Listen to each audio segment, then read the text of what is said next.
যেই ব্যক্তি এই একটি আমল প্রতিনিয়ত করতে থাকবে তার জন্য রাসূল করিম সাল্লাল্লাহু আলাইহি সাল্লামের শাফায়াত ওয়াজিব হয়ে যাবে। তাহলে শুনুন সেই আমলটি কি।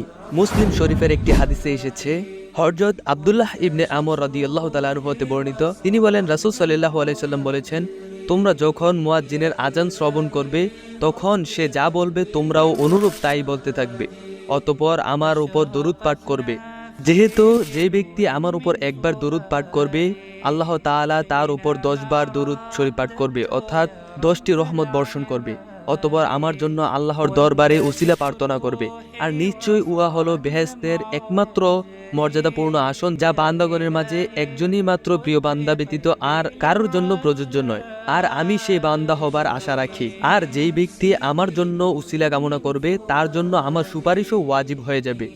সুবহানাল্লাহ। আর আল্লাহ তাআলা আমাদেরকে তার সঠিক বুঝ দান করার তৌফিক দান করুন এবং মানার তৌফিক দান